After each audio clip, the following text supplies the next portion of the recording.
Oi pessoal, tudo bem com vocês? Bem-vindos aqui a mais um vídeo do canal. Hoje, como eu disse, né, fazendo aqui vídeo mesmo, com imagem, não apenas o podcast.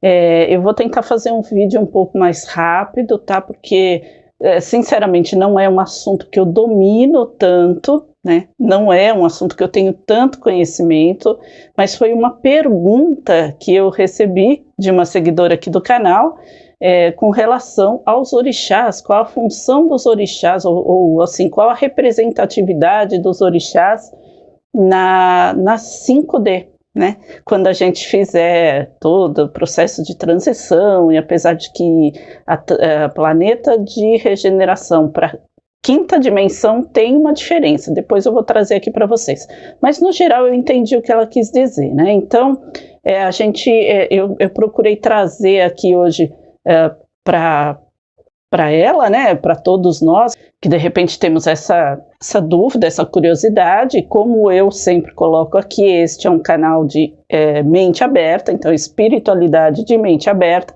então eu trago aqui vários assuntos relacionados à espiritualidade em geral, e pode ter conotação religiosa ou não.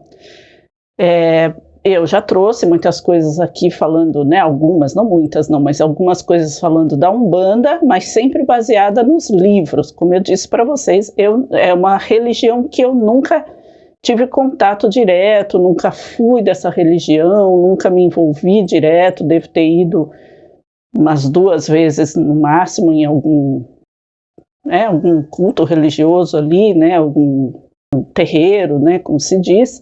Mas quando eu era muito pequena, então eu não tenho assim contato direto, não tenho, é só uma afeição que eu tenho, né? Eu gosto, de uma forma geral, uma curiosidade também de saber de tudo a respeito, né, de tudo, vamos dizer, da medida do possível, mas saber um pouquinho de cada, trazer sempre o lado bom, tirar os estigmas, né, como eu falo para vocês, como eu trouxe aqui para vocês em outros assuntos relacionados, por exemplo, à fraternidade branca, tirar o estigma de que eu sou espírita, eu não posso seguir a fraternidade, eu não posso gostar dos mestres, entendeu? Então a minha intenção é tirar esse ranço entre uma coisa e outra, essa ideia de que uma coisa não tem nada a ver com a outra, muito pelo contrário, como eu trouxe aqui no podcast Cidades Astrais ou Morada dos Mestres, que é o capítulo 8 do meu livro, como eu já disse aqui para vocês.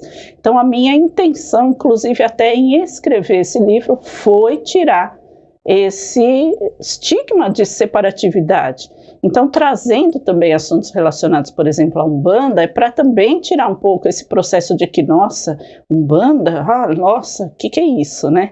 Então, é por isso que eu estou trazendo aos pouquinhos alguns assuntos relacionados, mas na medida do possível, como eu já disse, porque eu não tenho contato, eu não tenho conhecimento, então tudo que eu trago a partir de leituras e, enfim, de livros, vídeos que eu assisto também relacionados a essa religião.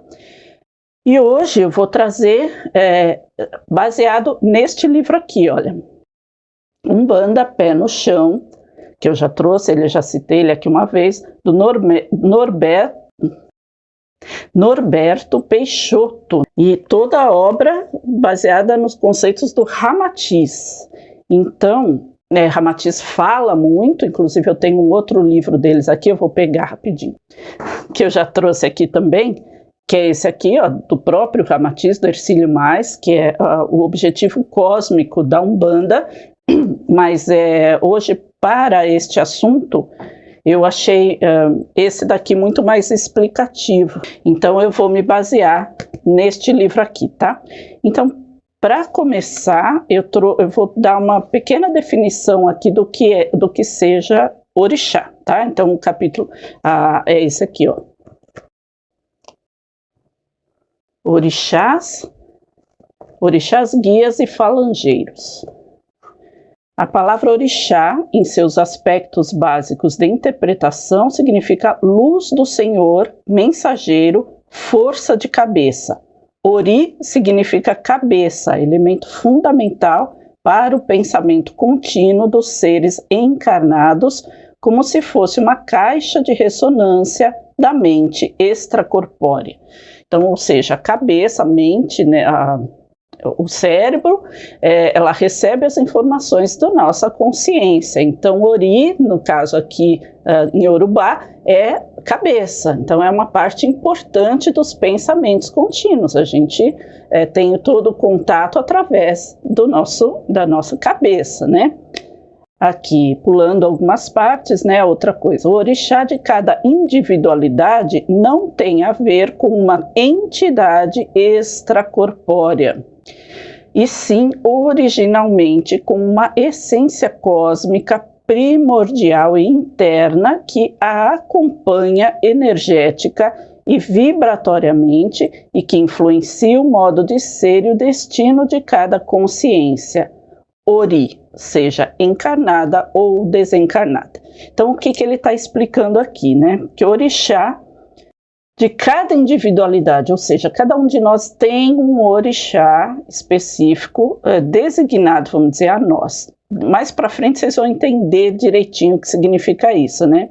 E aí ele fala, não tem nada a ver com uma entidade extracorpórea. Bom, se não é uma entidade extracorpórea, é o que então? Né? E sim, aí ele explica, originalmente com uma essência cósmica primordial e interna que acompanha energética e vibratoriamente, que influencia o modo de ser e destino de cada consciência. Então, o que ele está falando aqui? Que cada consciência encarnada tem um orixá designado a ela, ou seja, correspondente, vamos dizer assim, não é designado, mas correspondente a ela, que não é uma entidade extracorpórea, e sim uma essência cósmica primordial. Vamos pulando mais uma parte aqui. Bom, eu vou até ler essa parte aqui, que ela é bem explicativa. Ó. As histórias de heróis humanos mantidas pela oralidade de geração a geração preservaram os conhecimentos das essências ou dos fatores divinos da cosmogonia religiosa dos orixás, com as lendas e o antropoformismo de cada um dos orixás, entre aspas ele coloca fator divino. Eles são interpretados como humanos com poderes sobrenaturais para exercerem o domínio sobre um reino da natureza. Então ele está dizendo que além das lendas, né, passadas de geração a geração, e o antropoformismo, que coloca uma divindade em cada um deles, eles foram interpretados como humanos com poderes sobrenaturais, né? Designados para um domínio de cada reino da natureza. Pela representação simbólica de seus aspectos comportamentais com atributos de divindade materializados numa personalidade, aproxima-se o intangível sacralizado do tangível profano, ou seja, a representação simbólica de seus aspectos comportamentais, ou seja, toda aquela manifestação dos orixás dentro do terreiro ali, né, da Umbanda, aproxima o intangível do tangível, ou seja, aquela divindade do orixá do ser encarnado ali, né, profano, como ele diz aqui.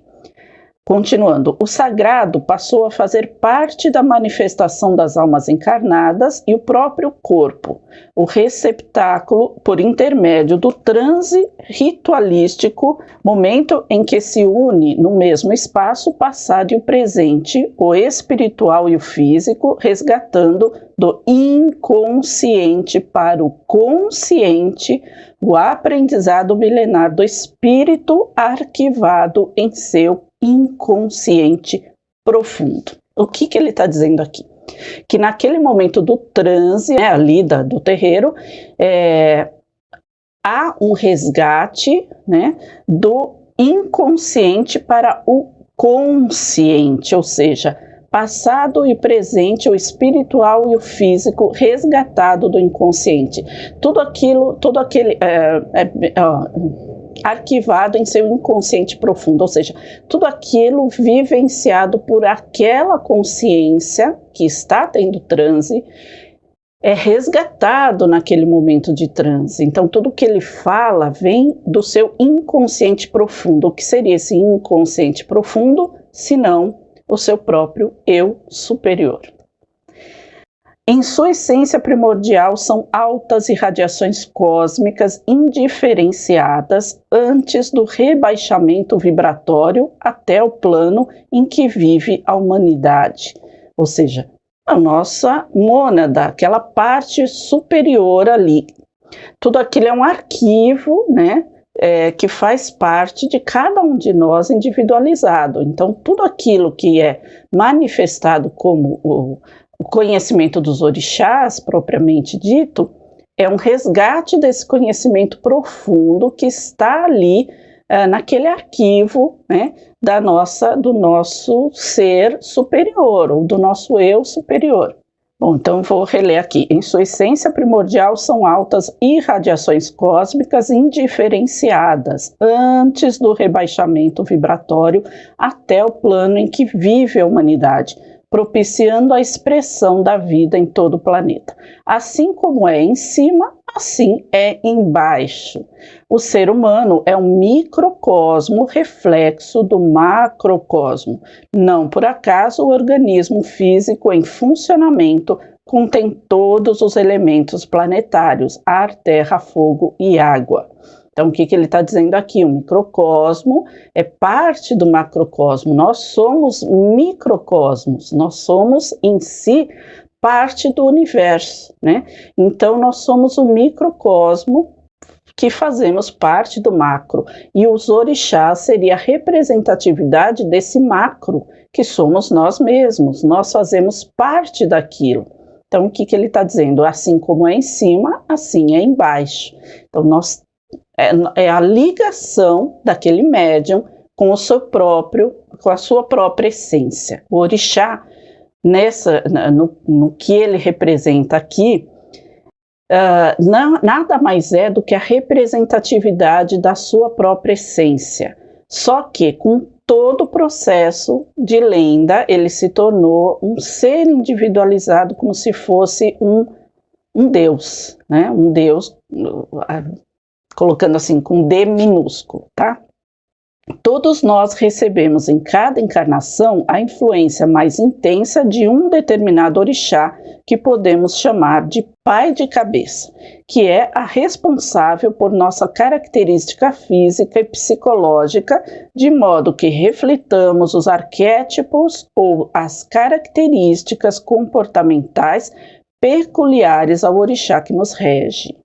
Os demais orixás que nos influenciam são conhecidos como adjuntos. O que a gente pode compreender daqui? O que a gente fala, por exemplo, de mentores, né? E a gente teria, existe um conceito que eu não sei bem se é do espiritismo, mas existe um conceito de que nós temos um mentor principal e vários mentores, vamos dizer, adjuntos, ou, como ele diz aqui, adjuntos ou auxiliares. Esses, assim, Cryon, que é uma consciência multidimensional, vocês já devem ter ouvido falar, eu já citei algumas vezes aqui no canal, tenho até um vídeo que eu trago um texto dele aqui.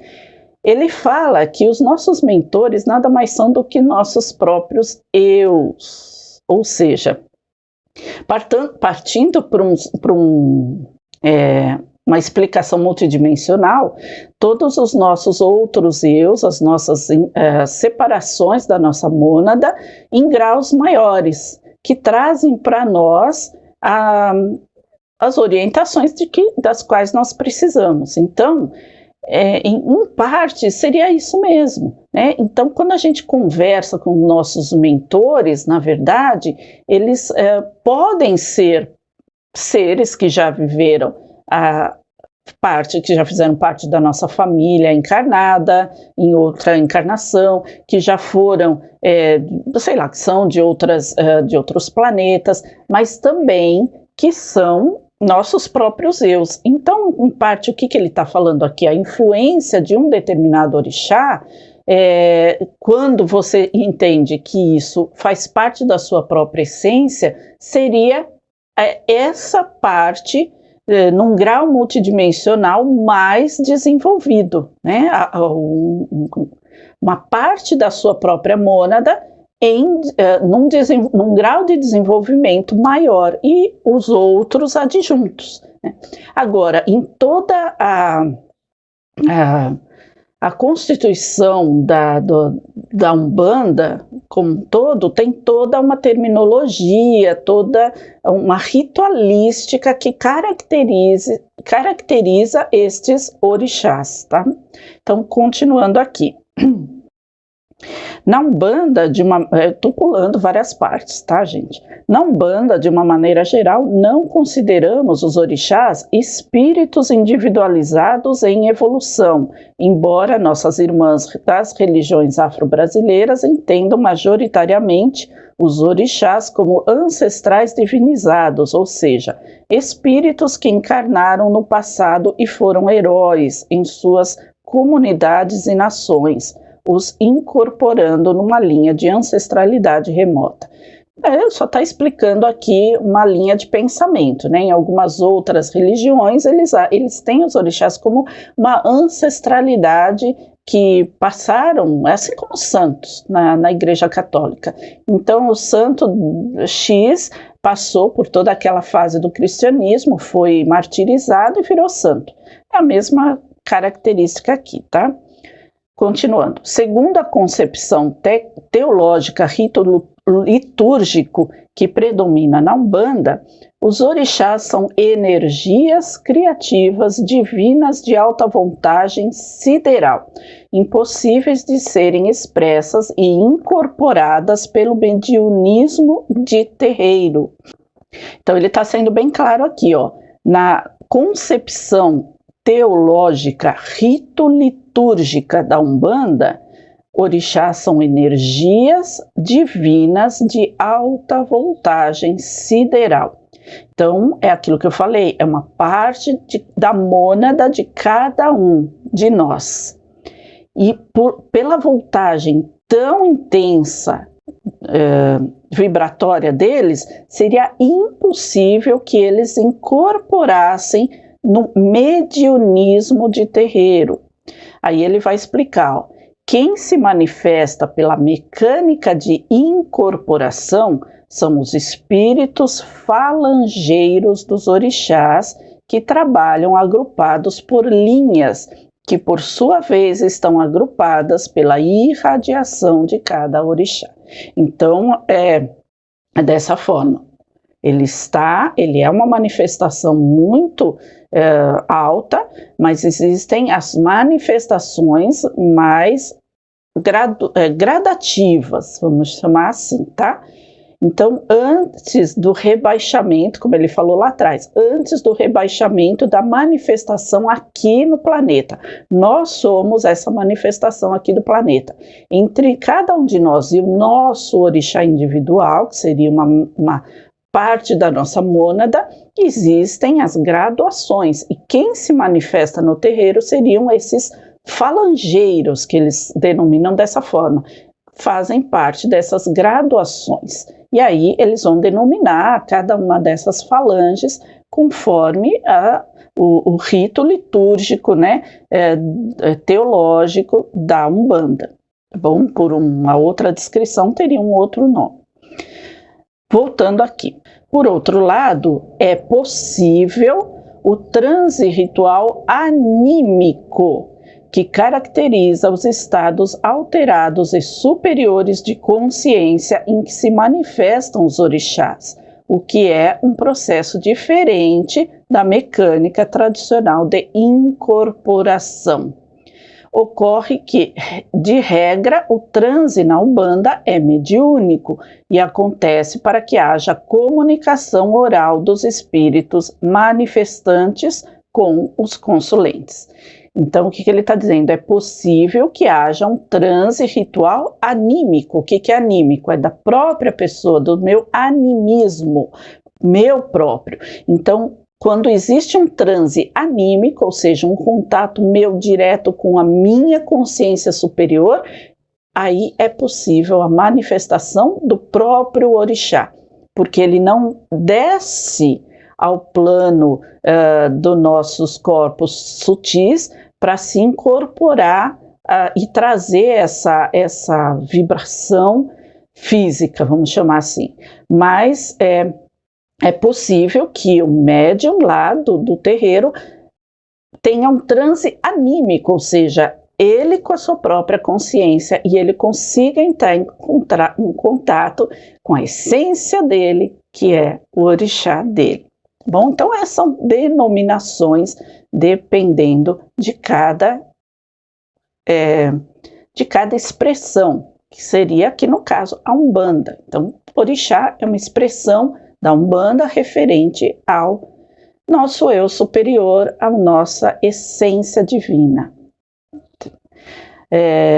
Mas, via de regra, como ele fala aqui, a manifestação é mediúnica, ou seja, é através desses falangeiros ou dessas hierarquias, que eu falei ali, não é uma hierarquia, é uma gradação, que é denominado na Umbanda como falange, que se manifesta ali para passar o recado para quem está se consultando ali, tá? Então, está explicando aqui muito bem, achei maravilhosa essa explicação. Pulando aqui uma parte, tá vindo já para finalizar aqui.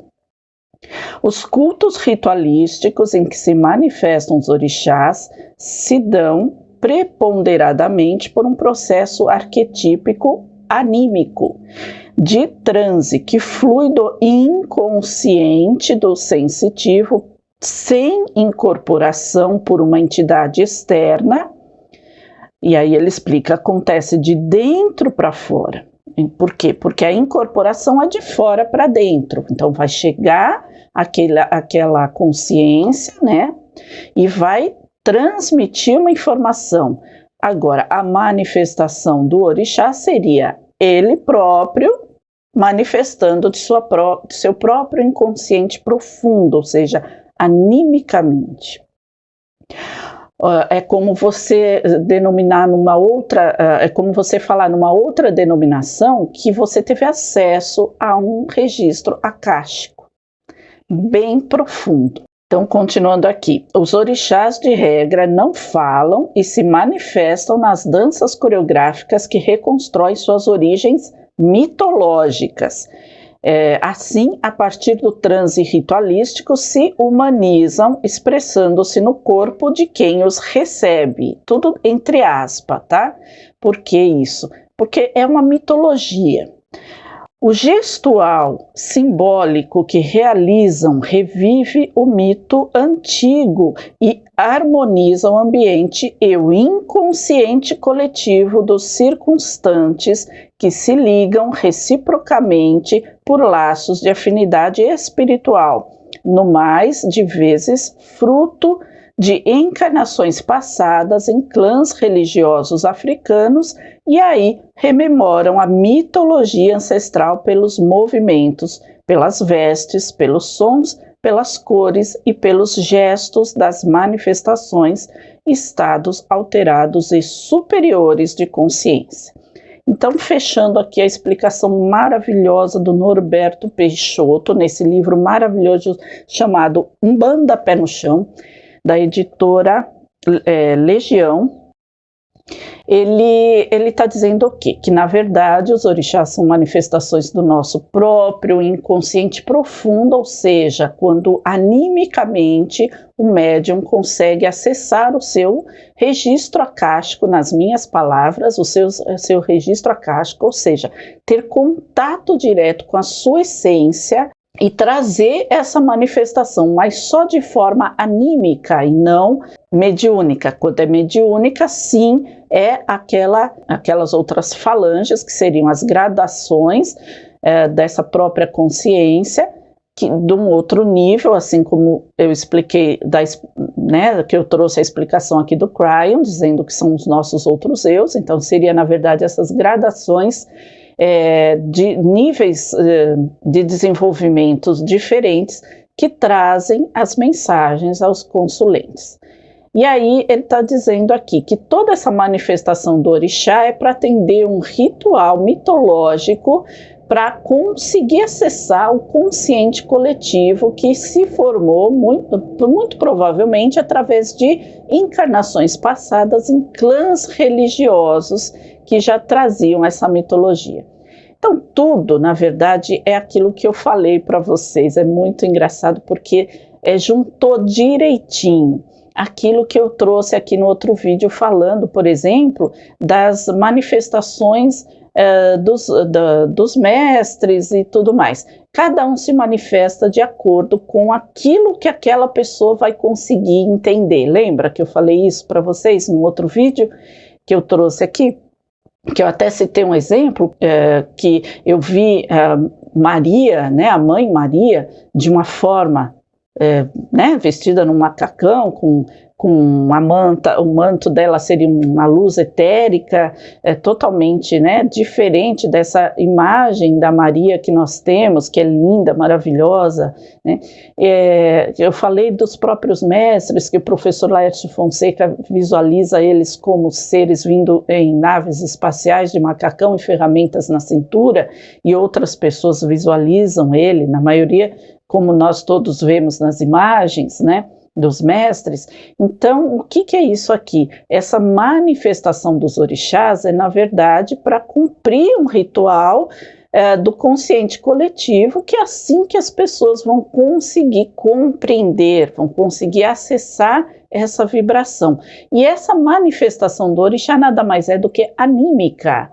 Ou seja, o médium ali acessou, teve um transe anímico, acessou a sua própria, o seu próprio inconsciente profundo, que vem de rituais e rituais e rituais, encarnações, encarnações, encarnações, trazendo essa ideia também desse tipo de representatividade divino, né? Que na verdade nada mais é do que a própria essência de cada um, que é em essência divina, sim, mas não individualizada, não como um ser individualizado, mas sim como cada um de nós, ou seja, os orixás são os nossos eus superiores, a nossa própria divindade que acessa, né, que os médiuns dentro do terreiro acessam de forma anímica.